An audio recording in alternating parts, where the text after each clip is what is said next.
Seja bem-vindo a este canal. Nós vamos estudar as 5 mensagens importantes que o Senhor enviou para a humanidade. Fique com a gente. Vamos começar hoje a primeira mensagem.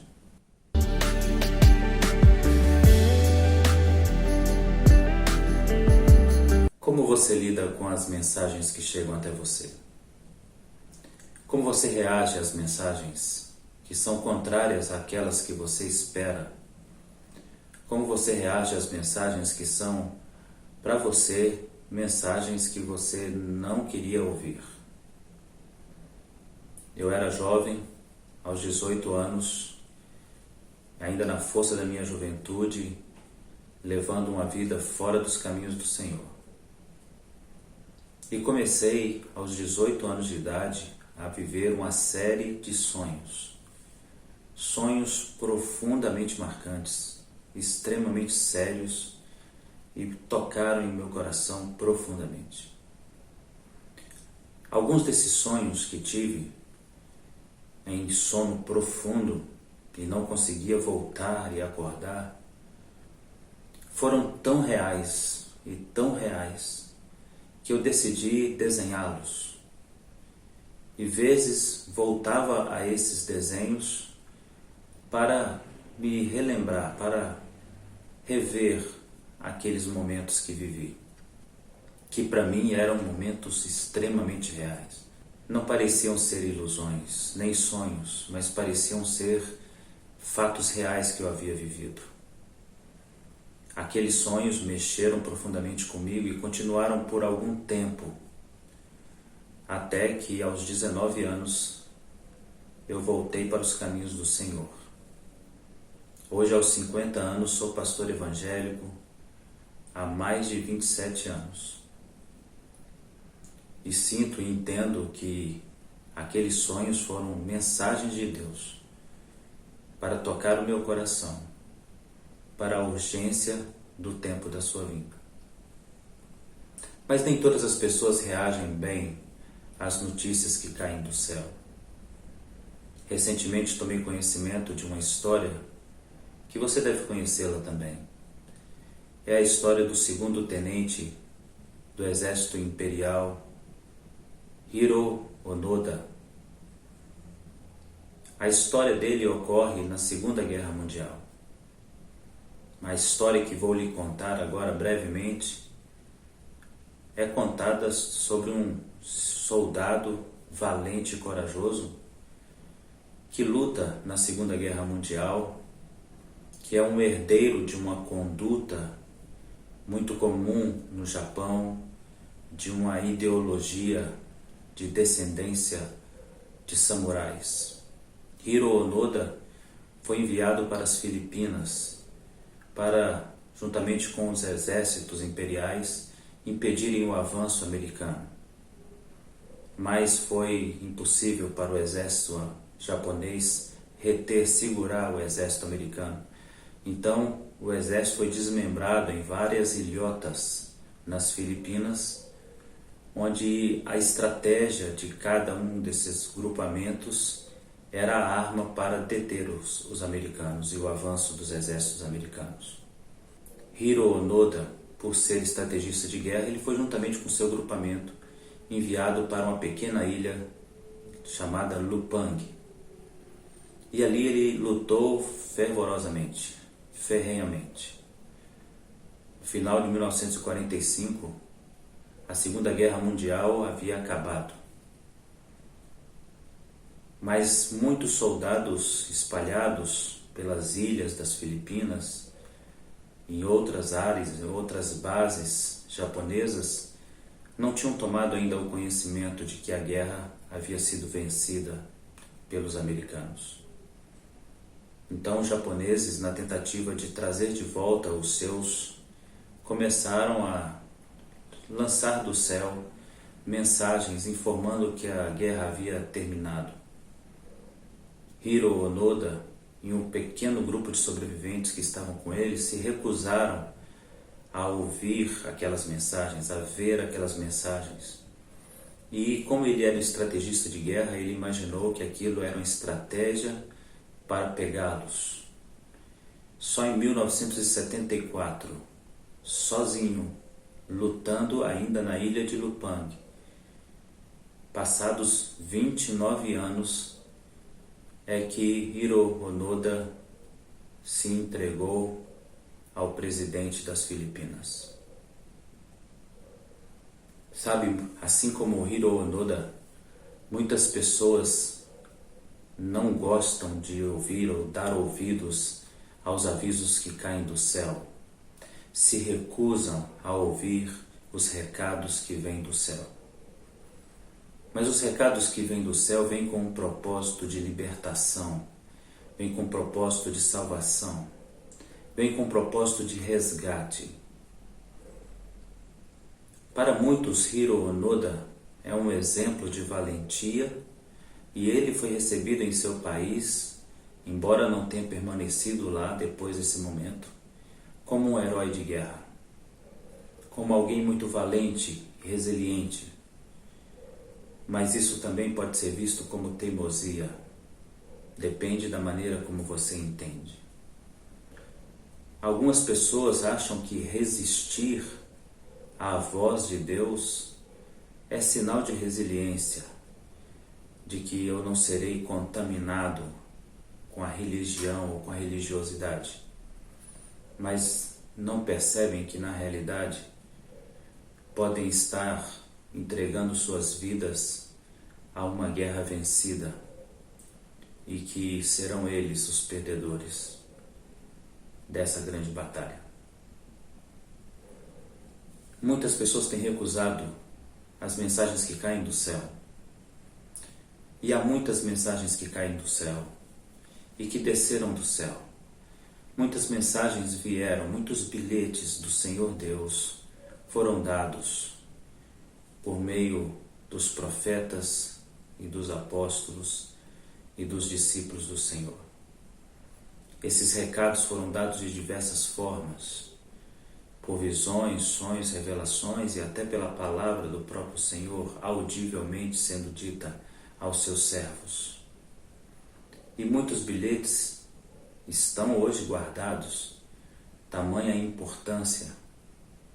À semelhança dos meus desenhos que guardei, porque falavam profundamente da experiência que tive com Deus nos meus sonhos, assim também muitos desses recados de Deus foram escritos e registrados e guardados, tamanha a importância da sua mensagem. Um desses recados que caiu do céu e que veio do próprio Deus a nós e foi guardado, falando de algo muito importante, está em 1 João capítulo 2, no verso 18. Filhinhos, já é a última hora, e como ouvistes que vem o anticristo, também agora muitos anticristos têm surgido, pelo que conhecemos que é a última hora. Você já percebeu algum recado mais urgente do que esse? O que o Senhor está dizendo é: o tempo para o arrependimento está findando, está se encerrando. Essa é a primeira notícia importante do Senhor à humanidade. O tempo está se encerrando, o tempo está acabando. Alguns têm dificuldade em aceitar notícias por serem da Bíblia e dizer que estamos vivendo os tempos finais da humanidade, que o tempo do Senhor está se encerrando, parece ser absurdo para muitas pessoas.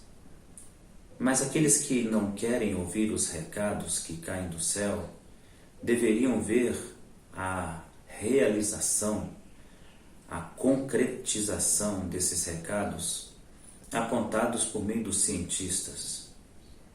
Em 1947, depois da Segunda Guerra Mundial, um grupo de cientistas criou um relógio denominado Relógio do Fim do Mundo. E naquele ano de 1947, sobre análises científicas de todas as ações políticas e todas as ações humanas de destruição do planeta, da autodestruição do planeta, os cientistas, baseados nessas análises, determinaram como um tempo final para o planeta, para a humanidade, à meia-noite.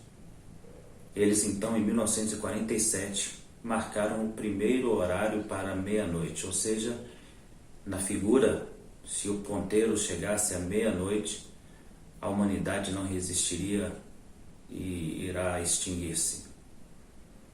E em 1947 esse relógio marcou 7 minutos para meia-noite.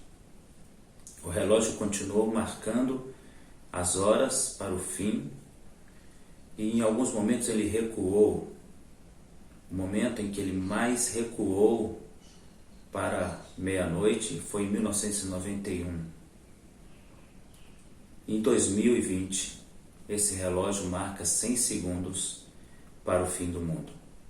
O conjunto da obra, reunindo a falta de vontade política em resolver as coisas, ou a vontade política em fazer guerras, em manter guerras, somado ao desprezo total que os homens têm com o planeta, o descaso, a poluição, as guerras e todas as ações humanas contra a natureza, colocam o relógio a 100 segundos para o fim do mundo. Se você não pode acreditar no relógio de Deus marcado na Bíblia, então acredite no relógio da ciência, que nada mais é do que a concretização daquilo que foi profetizado na Bíblia. O relógio da ciência, o relógio científico, ele existe porque os sinais da volta do Filho de Deus estão sendo dados, estão sendo vistos, estão sendo observados. E o que os cientistas estão fazendo é apenas tomando nota das notícias que o Senhor havia dado e que estão acontecendo na humanidade.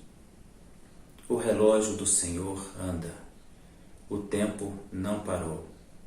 Os recados estão descendo do céu e a humanidade continua desprezando cada um desses detalhes. É tão interessante ver como é diferente o pensamento do homem em relação ao pensamento espiritual. João disse: filhinhos, já é a última hora, e sabemos disso por causa de sinais que estão acontecendo. E um dos sinais muito fortes é a presença dos falsos cristos. É tão diferente o pensamento de um homem que crê e de um homem que duvida. É tão diferente o pensamento daqueles que acreditam nas coisas espirituais. A palavra do Senhor Deus confirma em muitas passagens que o tempo está se esgotando. O tempo para o arrependimento está se esgotando. E o relógio, assim como o relógio dos cientistas, o relógio de Deus marcará o horário da meia-noite. Marcará o último instante.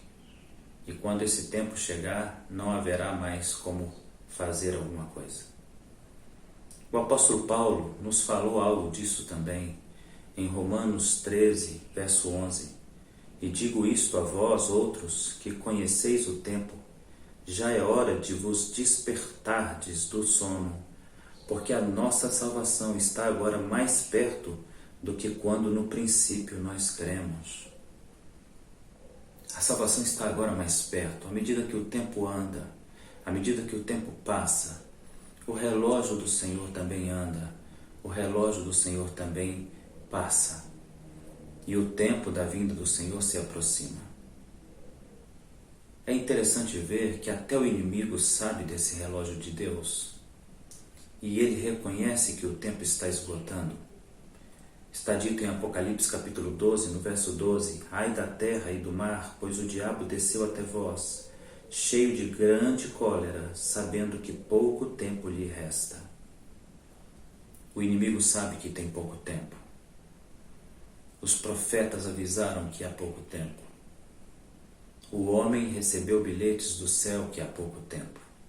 Há algo a se pensar sobre esse tempo que vai se esgotando. É que nós vivemos a vida nos preparando para alguma coisa e nos dedicamos a alguma coisa. Vivemos a vida como quem deseja conquistar alguma coisa. E o grande problema do tempo estar se esgotando para nós é saber se aquilo pelo qual lutamos toda a vida e dedicamos toda a nossa vida será de alguma valia quando esse tempo se esgotar. Aquilo que eu e você temos feito, aquilo que eu e você temos investido nossa vida, naquilo que temos investido nossa vida, qual o valor realmente tem? Qual é o valor real para o Senhor Deus? Qual é o valor real para a eternidade? Será que é suficiente? Será suficiente? Será que o que eu e você temos é de alguma forma importante, de fato, ou nós estamos também investindo nosso tempo que está se esgotando em coisas que não são importantes? Infelizmente ainda amamos mais as coisas do que as pessoas. Infelizmente ainda usamos as pessoas e amamos as coisas. E mais do que isso, dedicamos a nossa vida a adquirir riquezas neste mundo, para viver deste mundo, para deixar herança para este mundo. E a palavra do Senhor diz: louco, o que tens, para quem será? Agimos quando loucos, quando nós usamos o pouco tempo que temos para conseguir coisas que não mudarão em absolutamente nada aquilo que iremos enfrentar no nosso encontro com o Senhor no fim do nosso tempo. O que temos nesse mundo não serve. O que temos nesse mundo pode não ser significativo para Deus, porque cada um de nós será julgado segundo as suas obras. Pare um pouco e pense como você tem ouvido os sinais do céu. Pouco tempo nos resta. Pense melhor sobre o que você está fazendo no seu tempo. Até o nosso próximo encontro na segunda mensagem de Deus para a humanidade.